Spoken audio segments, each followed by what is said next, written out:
Yo, what we got? See this guy? Hernandez Govan, who is once again making headlines after being taken into custody in Memphis on new criminal charges. And I know most people know Hernandez because of the Dolph murder case. State of Tennessee versus Hernandez Govan, count 2. We, the jury, find the defendant, Hernandez Govan, not guilty in count 2 of the indictment. He was acquitted of all murder and conspiracy charges after a jury found there wasn't enough evidence to convict him. But fast forward to 2026, and Govan is back in the headlines. Donning a red gel uniform, something you often see with those considered high profile, was Hernandez Govan Friday. 3 members with the Shelby County Detention Response Team, also known as DRT, a specially trained tactical unit, escorted the 46-year-old into court. I'm activating your charges, Mr. Govan. It is here where he faced Judge Greg Gilbert, who informed him of what he's now facing following his arrest the day before. You are charged with harassment and stalking. Each of those offenses is dangerous to me. What landed Govan in custody reportedly happened last week. Your news leaders were able to get a copy of the police report filed after Govan's ex-girlfriend called for help. The report summarizes what she alleged happened, causing her to, quote, fear for her safety and the safety of her child. His former girlfriend told police Govan made phone calls and texts threatening to post to social media explicit videos. It's also alleged he threatened to have someone shoot up her home. After officers and National Guard members reportedly checked the area, it's alleged Govan sent yet another message saying, quote, the National Guard can't save you. They can't be there forever. Well, Friday's arraignment did not take forever. In fact, it was over within a matter of minutes. But things are far from resolved as final directives were given. You will be ordered to stay away from the alleged victim. This was followed by the judge informing the accused bond was set at $4,000.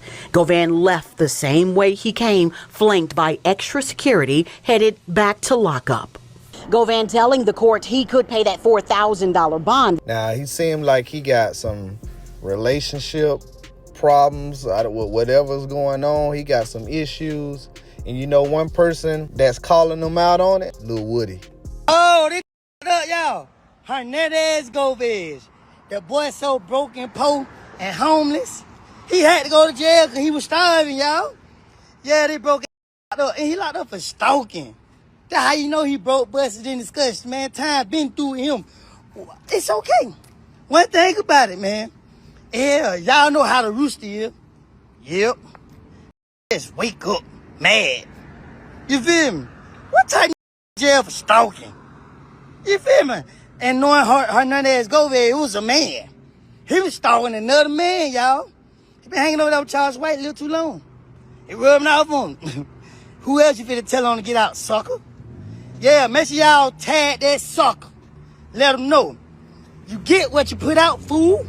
You put all that bad energy in the universe. You're too old to be acting like that anyway. You went to jail for stalking, man. Whoever follow you, follow your into the ground. LiL Woody not gonna let up on Govan because one thing about them two, they got their own issue because Hernandez was basically saying that LiL Woody is a rat and blase. So that's where they beef stem from. So he's gonna call out anything dealing with Hernandez. So as soon as he got a chance, Hernandez responded. Hey, well, Draco, I seen your little video. Boy, you was happy and cheering like a motherfucker when I went to jail, huh?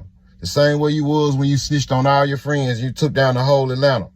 I heard Offset and Finesse done locked it in. What you waiting on? You scared to fight me because you know what I'm going to do to you. I'm going to snatch your heart out in front of the world. While he was worried about fighting LiL Woody and snatching his heart out in front of the world and all that, he really was dealing with some of these stalking and cyber stalking issues. So the federal stalking charge carries serious penalties. If convicted, Govan could face significant prison time under federal law. Federal cases are often handled differently than state cases, and prosecutors typically spend months building their investigation before filing charges. Y'all know how the feds work. If you don't know, and the feds, they gonna sit there and build a case and overbuild it. So when they come to court, they got so much evidence and proof. Man, you like, you know what? Can I get a plea deal?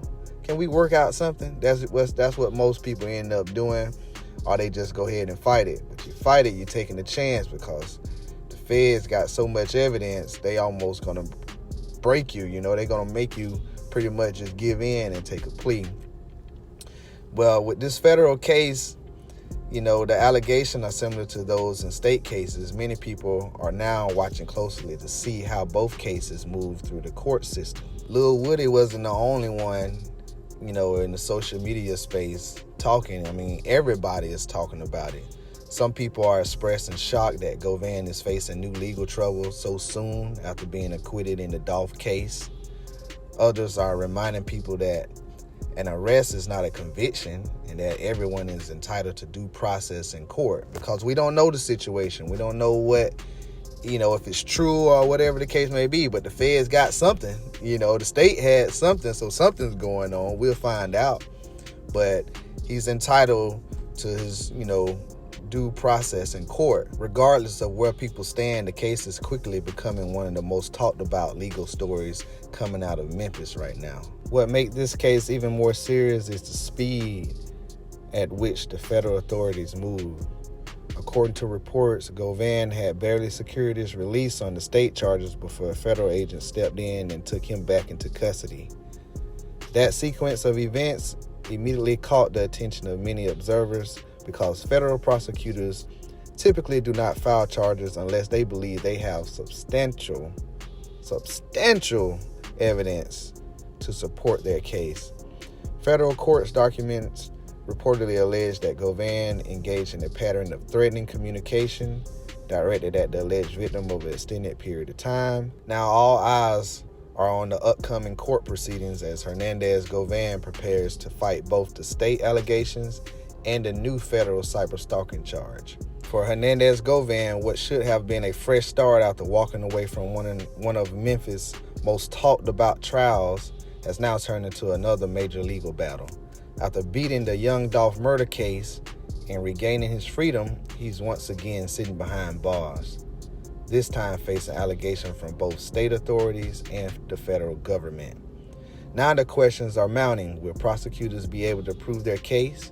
Will Govan be able to beat these charges the same way he beat the last ones? Or is this the beginning of an even bigger legal fight that could have life-changing consequences? Make sure you hit that like button, subscribe, and turn on noties. And as always, stay tuned, stay solid. I'm out.